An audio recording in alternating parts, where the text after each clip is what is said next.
ಏನೂ ಆಗಲ್ಲ, ಏನೇನು ಆಗಲ್ಲ ಸರ್. ಅವೆಲ್ಲ ಸಾಧಾರಣವಾಗಿ ಇದ್ದೇ ಇರ್ತದೆ. ಮಂತ್ರಿ ಮಾಡೋದೇ ಕಷ್ಟ, ಅದ್ರಲ್ಲಿ ಗೊಂದಲ ಮಾಡೋದು ಯಾಕೆ? ಇವತ್ತು ನಾವು ಮುಂದೆ ಯೋಚನೆ ಮಾಡ್ಕೋಬೇಕು, ಮುಂದೆ ನಮ್ಮ ರಾಜಕೀಯ ಶಕ್ತಿಯನ್ನು ಬೆಳೆಸ್ಕೊಂಡು ಹೋಗುತ್ತೆ ಯೋಚನೆ ಮಾಡಬೇಕಷ್ಟೇ. ನಿಮಗೆಲ್ಲ ಏನು ನಿರೀಕ್ಷೆ ಇದೆ ಸರ್, ಯಾವಾಗ ಮಾಡ್ತಾರೆ? ನಾವೆಲ್ಲ ನೋಡಿ, ಈಗ ಚುನಾವಣೆ ಮತ್ತೆ ಬಂದಿದೆ, ನಮಗೆ ಒಟ್ಟಿನಲ್ಲಿ ಚುನಾವಣೆಗಳಿಗೆ ಜಾಸ್ತಿ ಆಗಿದೆ. ನಮಗೆ ಬೈ ಎಲೆಕ್ಷನ್ ಬಂತು, 5 ಪಂಚರಾಜ್ಯ ಎಲೆಕ್ಷನ್ ಬಂತು, ಈಗ ನೋಡಿದ್ರೆ MLC ರಾಜ್ಯಸಭೆ ಬಂತು. ಇವೆಲ್ಲವೂ ನಮಗೆ ಒಂದಲ್ಲ ಒಂದು ಮುಂದೆ ಹೋಗ್ತಾನೆ ಇದೆ.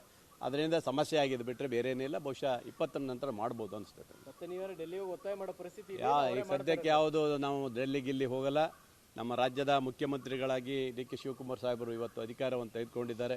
ಅದ್ರ ಜೊತೆಗೆ ಹಿಂದುಳಿದ ವರ್ಗದ ನಮ್ಮ ನಾಯಕರಾದಂಥ BK ಹರಿಪ್ರಸಾದ್ ಅವರು ಸಹ ಇವತ್ತು ರಾಜ್ಯದ ಅಧ್ಯಕ್ಷರಾಗಿದ್ದಾರೆ. ಅವರಿಬ್ಬರ ಕಾಂಬಿನೇಷನ್ನಲ್ಲಿ ರಾಜ್ಯದಲ್ಲಿ ಎಲ್ಲರೂ ಸಮಾಧಾನವಾಗಿ ಹೋಗುತ್ತೆ ಅನ್ನೋದು ಭರವಸೆ ನನಗಿದೆ. ಪರಿಷತ್ತು ಅವರು ಕೂಡ ಅಭ್ಯರ್ಥಿಗಳನ್ನ ಹಾಕಿದ್ದಾರೆ. ಹೌದು, ಈಗ ಬಂದಿದೆ. ಇಲ್ಲ, ಈಗ ಇರೋದು ಜಿದ್ದಾಜಿದ್ದಿ. ಈಗ 4ನೇ ಅಭ್ಯರ್ಥಿ ನಾವು ಹಾಕಿದ್ದರಿಂದ ಈಗ ಏನಾಗಿದೆ, ಈಗ ಮತ್ತೀಗ ಅವರು ಸಹ JDSನವ್ರು ಹಾಕ್ತೀನಿ ಅಂತ ಇವತ್ತು ಹೇಳಿದ್ದಾರೆ. ಬಹುಶಃ ಹಾಕ್ಬೋದು. ಇವತ್ತು ನಾವು ಹೊರಟಿದ್ದೀನಿ, ಅಲ್ಲಿಗೆ ಹೊರಟಿದ್ದೀನಿ. ಖಂಡಿತ ಹಾಕ್ಲಿ ಬಿಡಿ, ರಾಜಕೀಯದಲ್ಲಿ ಇವೆಲ್ಲ ಬೇಕಾಗತ್ತೆ ಅಲ್ವಾ?